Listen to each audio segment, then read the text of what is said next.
അടിമാലി മണ്ണിടിച്ചിൽ ദുരന്തത്തിൽ കരാർ കമ്പനിക്കെതിരെ ഗുരുതരാരോപണവുമായി നാട്ടുകാർ. ദേശീയപാതയ്ക്കായ അശാസ്ത്രീയ രീതിയിൽ മണ്ണെടുത്തതാണ് ദുരന്തത്തിന് കാരണമെന്നാണ് നാട്ടുകാർ പറയുന്നത്.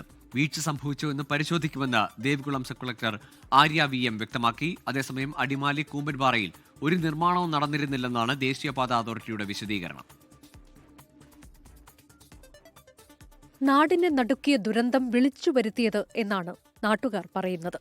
കരാർ കമ്പനിയായ EKK ഇൻഫ്രാസ്ട്രക്ചർ ലിമിറ്റഡിനെതിരെ ഉയരുന്നത് ഗുരുതര ആരോപണമാണ്. ഭയങ്കര പ്രശ്നമായിരുന്നു. വലിയ JCB മെഷീൻ വെച്ച് ഭയങ്കര വൈബ്രേഷനായിരുന്നു. ഇത് രാത്രി ഞങ്ങൾക്ക് കിടക്കാൻ പാടില്ലായിരുന്നു. വീട് വല്ലതും കുലുങ്കായിരുന്നു.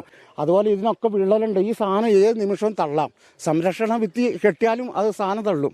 ജനങ്ങളോടൊരു മര്യാദയില്ലാത്ത രീതിയിലാണ് അവരുടെ വർക്കുകളെല്ലാം നടക്കുന്നത്. ഒരു കാരണവശാലും വീടുകളിലേക്ക് ഇനി ഒരാൾക്കും വന്ന് താമസിക്കാൻ കഴിയില്ല. എന്ന് വെച്ച് കഴിഞ്ഞാൽ ഇടിഞ്ഞതിൻ്റെ ബാക്കി ഭാഗം ഇനിയും അതുപോലെ തന്നെ വിള്ളൽ വീണ് നിൽക്കുന്ന സാഹചര്യമാണുള്ളത്. ധൈര്യത്തോടെ കിടക്കണമെങ്കിൽ ഇതെല്ലാം എന്തെങ്കിലും ഒരു തീരുമാനം ആയാലല്ലേ കിടക്കാൻ പറ്റുള്ളൂ. 10-35 കൊല്ലം ജീവിച്ചവരല്ലേ. എല്ലാം ഇപ്പൊ ഒന്നുമില്ലാതെ ഇറങ്ങി പോകുമ്പോഴത്തേക്ക് വിഷമമില്ലാതിരിക്കുവോ? മണ്ണിന്റെ ഘടനയെക്കുറിച്ച് കൃത്യമായി പഠനം നടത്തിയില്ലെന്നും ആരോപണമുണ്ട്.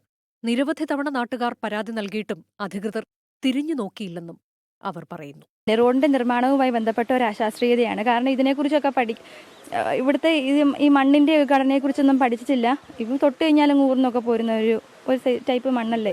വീടുകൾ ഉപേക്ഷിച്ചു പോകേണ്ട അവസ്ഥയാണെന്നും സുരക്ഷിതമായ ഇടത്തേക്ക് മാറ്റിപ്പാർപ്പിക്കണമെന്നും നാട്ടുകാർ ആവശ്യപ്പെടുന്നു. എല്ലാം പോയി സാറേ, ഞങ്ങൾക്കൊന്നുമില്ല. ഞങ്ങൾക്ക് സാധാരണ മക്കളെ സഹായിക്കാനും ഒരാളില്ല. ഞങ്ങളുടെ എത്രയും പേരും കിടക്കാനുള്ള സംവിധാനം തന്നാൽ ഞങ്ങൾ ഇനി ഇവിടെ കിടക്കണമില്ല. നിങ്ങൾക്ക് പേറിയാൽ കാണാം അവിടെ ഇടിഞ്ഞിരിക്കുക. ഇത് പോരും, യാതൊരു കാരണവശാലും പോരായിരിക്കില്ല. അപ്പൊ ഇനി ഞങ്ങൾക്കൊന്നും പറയാനില്ല. അപകടസ്ഥലം വാസയോഗ്യമാണോ എന്ന് പഠനശേഷം തീരുമാനിക്കുമെന്നും വീഴ്ച പറ്റിയിട്ടുണ്ടോ എന്ന് പരിശോധിക്കുമെന്നും Devikulam sub collector Arya VM പറഞ്ഞു. നമുക്ക് എത്രയും പെട്ടെന്ന് ആൾക്കാരെ ഒരു സേഫ് ആയിട്ടുള്ള സ്ഥലത്ത് എത്തിക്കേണ്ട ആവശ്യമുണ്ട്.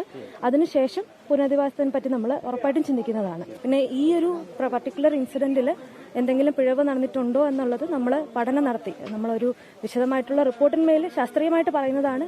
മേഖലയിലെ അശാസ്ത്രീയ നിർമ്മാണ പ്രവർത്തനങ്ങൾ നിർത്തിവെക്കണമെന്നാണ് പ്രദേശവാസികളുടെ ആവശ്യം. News desk 24.